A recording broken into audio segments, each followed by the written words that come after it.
भैरव सिंह राजस्थान के वो नेता रहे जिन्होंने सिर्फ राजस्थान में ही नहीं बल्कि केंद्र स्तर पर भी सत्ता हासिल की। पर उनका ये सफर मुख्यमंत्री के चुनाव से बेहद हटकर रहा, क्योंकि उपराष्ट्रपति बनने के लिए उन्हें बहुत पापड़ बेलने पड़े। पर इसके बाद उन्होंने राष्ट्रपति का चुनाव भी लड़ा, जिसके लिए भी उन्हें खूब जद्दोजहद करनी पड़ी।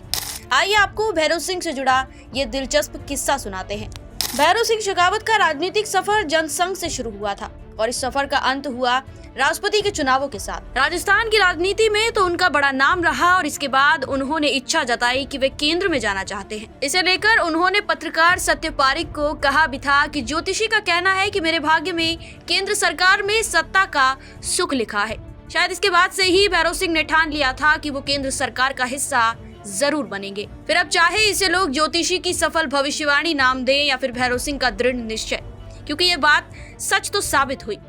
इसके पीछे बड़ी ही दिलचस्प कहानी है कि आखिर कैसे भैरव सिंह बने थे उपराष्ट्रपति। वैसे तो भैरव सिंह की नजर प्रधानमंत्री के पद पर थी, पर नियति को मंजूर थी उपराष्ट्रपति की कुर्सी। किस्सा कुछ ऐसा है कि जब केंद्र में एनडीए की सरकार थी, तब किसी भी दल ने अपने किसी नेता को उपराष्ट्रपति पद के लिए आगे नहीं किया। पूर्व प्रधानमंत्री चंद्रशेखर ने इस मौके का फायदा उठाने की सोची और उन्होंने केंद्र के सामने इस पद के लिए किसी राजपूत नेता को चुनने की अपनी बात सामने रखी। दरअसल पूर्व प्रधानमंत्री चंद्रशेखर अपने दोस्त जस्टिस अंशुमान सिंह को वाइस प्रेसिडेंट बनाना चाहते थे, पर जैसे ही ये खबर भैरव सिंह के कानों तक पहुंची कि उपराष्ट्रपति का पद एक राजपूत नेता का इंतजार कर रहा है, तो भैरव सिंह तुरंत अपने मित्र चंद्रशेखर से मिलने दिल्ली पहुंच गए और उन्होंने अपना नाम उपराष्ट्रपति पद के दावेदार के रूप में आगे भेजने के लिए कहा।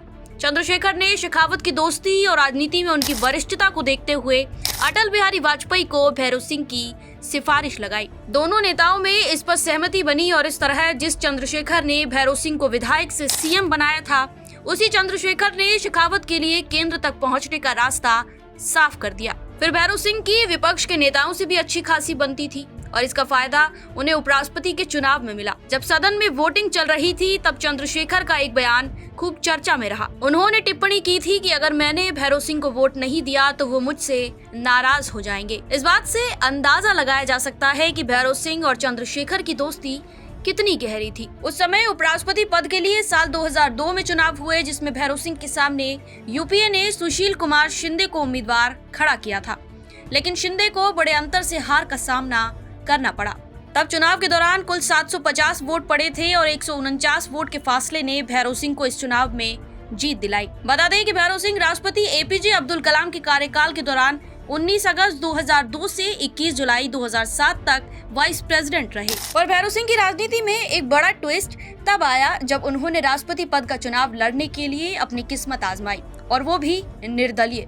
इसके पीछे दो बड़ी वजहें बताई जाती हैं। पहली तो ये कि अब क्योंकि भैरव सिंह का उपराष्ट्रपति बनने के बाद भाजपा से नाता टूट चुका था, इसलिए भाजपा ने उन्हें अपनी पार्टी की तरफ से राष्ट्रपति पद का उम्मीदवार बनाने से इनकार कर दिया था। वहीं दूसरी वजह यह कि भैरव सिंह ने भी एक अलग रणनीति के चलते भाजपा का दामन दोबारा थामने की नहीं सोची, क्योंकि उन्हें ऐसा लगता था कि बाकी दल के नेता जो उनके मित्र थे, उन्हें चुनाव में भाजपा उम्मीदवार होने की वजह से वोट नहीं देंगे। इसी वजह से भैरव सिंह को निर्दलीय चुनाव लड़ना एक सही विकल्प लगा। पर इसकी सच्चाई का दावा अभी तक नहीं हुआ है कि आखिर किस वजह से भैरव सिंह ने निर्दलीय चुनाव लड़ा था। उन्होंने प्रेसिडेंट पोस्ट के लिए एनडीए की तरफ से बतौर निर्दलीय अपना पर्चा दाखिल किया।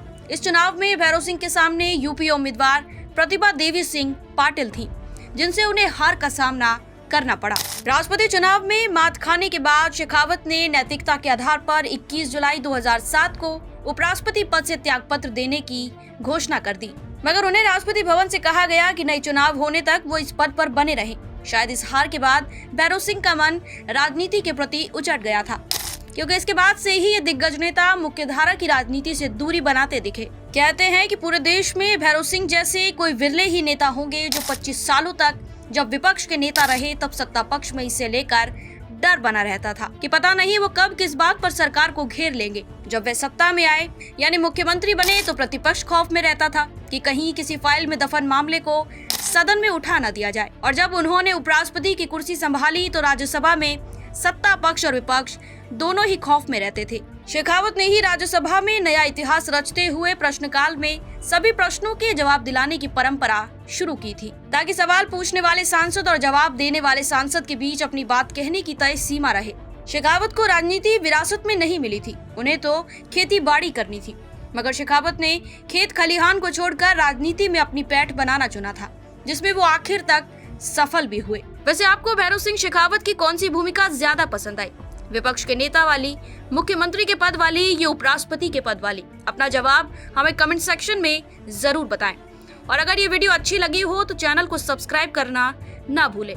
मैं हूँ आपके साथ श्वेता चौहान और आप देख रहे थे पॉलिटिकल पंचायत।